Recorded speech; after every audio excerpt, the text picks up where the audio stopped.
गुड्डू, आज मेरा रोटी सब्जी खाने का जरा भी मन नहीं है, कुछ और खाना है। मेरी मम्मी ने किचन में से नाश्ता बनाते हुए मुझसे कहा। हाँ ठीक है माँ, कोई बात नहीं, आज कुछ और खा लेंगे। बताइए क्या खाना है आपको? कुछ भी चलेगा लेकिन रोटी सब्जी नहीं। ऐसा आपके घर पर भी होता होगा ना? आज संडे है और संडे को हमारे घर पर हमेशा कुछ अलग बनता है खाने में। आई एम श्योर आपके घर पर भी कुछ अलग बनता होगा। मेरी मम्मी को पिज्ज़ा खाने का बहुत शौक है, लेकिन डोमिनोज या पिज़्ज़ा हट का नहीं, बल्कि घर पर खुद का बनाया हुआ पिज़्ज़ा। पिज़्ज़ा बना लेती हूँ, बहुत दिन हो गए हैं, चलेगा ना? खा लेगा ना तू? मेरी मम्मी ने कहा। हाँ माँ ज़रूर। मैं भी मुंह में पानी भरते हुए कहा। नमस्ते, मेरा नाम गौरव है और आप सुन रहे हैं कुछ किस्से जिंदगी के। आज जो किस्सा मैं आपको सुनाने वाला हूँ उसका नाम है पिज़्ज़ा स्टोरी। वैसे सबसे पहले आप सभी से माफ़ी मांगना चाहूँगा, क्योंकि 4 महीने से मैं कह रहा हूँ कि ये कहानी YouTube पर आने वाली है, लेकिन आ नहीं पाई। क्या करूँ, 4 महीने से व्यस्त हूँ, ना लिखने का समय है ना उसे रिकॉर्ड करने का। हर बार इंस्टाग्राम पर या व्हाट्सएप पर डाल देता हूँ कि इस दिन मेरी स्टोरी आएगी, इस दिन मेरी स्टोरी आएगी, पर आती नहीं है, सिर्फ बहानेबाजी होती है। पर चलिए आज उस वादे को पूरा कर देता हूँ। आज पिज़्ज़ा का नाम लेते ही मुझे वो पल याद आ गया जब मैं उसके साथ घूमने निकला था। मैं, वो लड़की और हमारे कुछ दोस्त गेटवे ऑफ इंडिया घूमने गए थे, वो भी कॉलेज बंक करके। हम दोस्तों का एक अड्डा हुआ करता था। मेरे घर के पास ही एक किताब की दुकान है। जब भी हम दोस्त कहीं घूमने जाते तो हमारा मीटिंग पॉइंट वो किताब की दुकान होती और मैं सबसे पहले उस दुकान तक पहुंच जाता। इसलिए नहीं क्योंकि वो मेरे घर के नज़दीक है, बल्कि इसलिए क्योंकि मैं वक्त से पहले ही तैयार हो जाता था। क्योंकि दोस्तों के साथ कहीं भी घूमने की एक्साइटमेंट में या तो मुझे रात भर नींद नहीं आती या फिर मुझसे काम बहुत फास्ट होते थे।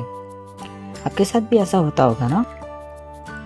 खैर, हम दोस्तों ने अगले दिन कॉलेज बंक करके गेटवे ऑफ इंडिया जाने का प्लान बनाया।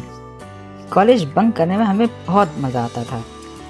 घूमने की एक्साइटमेंट में उस रात मुझे नींद ही नहीं आई, लेकिन फिर भी मैं बिल्कुल फ्रेश फील कर रहा था।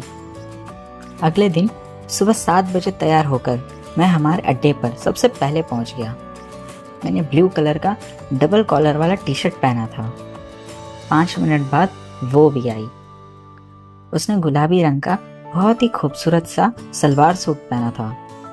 धीरे धीरे सभी दोस्त भी आ गए और हम एक साथ रेलवे स्टेशन पहुंच गए। हमने चर्चगेट स्टेशन का टिकट लिया और निकल पड़े। 1.5 घंटे के बाद हम गेटवे ऑफ इंडिया के सामने खड़े थे। गेटवे ऑफ इंडिया बिल्कुल समुद्र के किनारे पर बना है।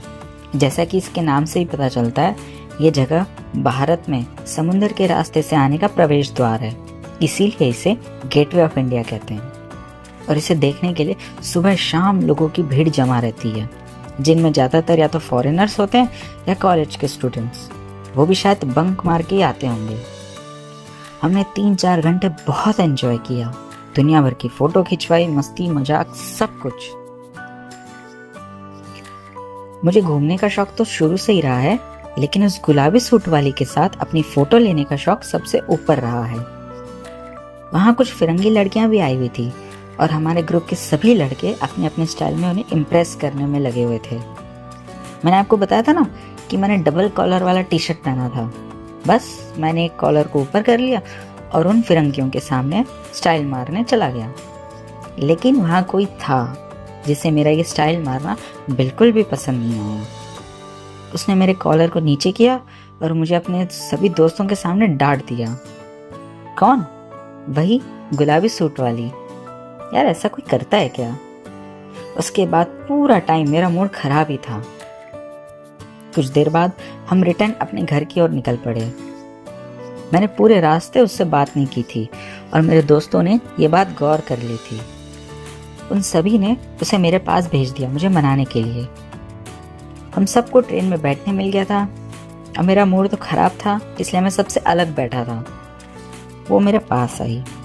उसे अपने पास आता देख मेरे मन में गुदगुदी महसूस हो रही थी, लेकिन मैंने उसे अपने चेहरे पर जाहिर नहीं होने दिया।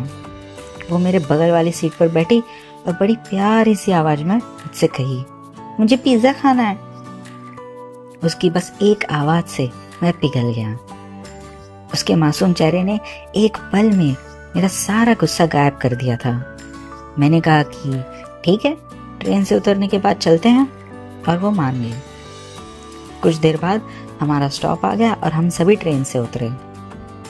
मेरे दोस्त अपने अपने घर की ओर चले गए और मैं उसके साथ पिज्जा खाने चला गया। मुझे आज भी याद है, उस दिन बहुत जोर की बारिश हो रही थी और हम दोनों भीग गए थे। हम दोनों डोमिनोज पहुंचे। क्योंकि हम भीगे हुए थे इसलिए हम वहां पर किसी भी टेबल पर नहीं बैठे, क्योंकि हर तरफ एसी की हवा आ रही थी। हमने सोचा कि पिज्जा पार्सल करवा लेते हैं और रास्ते में चलते चलते खाएंगे। हम सीधा काउंटर पर गए। उस वक्त मुझे ये पता नहीं था कि कौन से फ्लेवर वाला पिज्जा अच्छा होता है, कितने का आता है, इसलिए मैंने उस पर ही छोड़ दिया। उसने ज्यादा हाई फाई वाला पिज्जा ऑर्डर नहीं किया और सबसे सस्ता वाला पिज्जा जो उस वक्त 99 रुपीज का आता था वो मंगवाया था। मैंने पेमेंट करने के लिए अपना वॉलेट निकाला और बस इसके बाद जो हुआ उसे कहते मुझे बहुत शर्म आ रही है, पर चलिए फिर भी बता देता हूँ। मेरे वॉलेट में सिर्फ 22 रुपए थे। अपना वॉलेट देखकर मुझे बहुत शर्म आ रही थी और अभी भी आ रही है। वो मेरे चेहरे के भाव देखकर समझ गई कि मेरे पास पैसे नहीं हैं। उसके पास भी नहीं थे, इसलिए उसने काउंटर वाले से कहा कि अच्छा दीदी, हम आते हैं थोड़े टाइम में। मैं उसका इशारा समझ गया और हम एक पल में ही वहां से निकल गए और इतना जोर हंसे हैं हम दोनों की क्या बताऊं।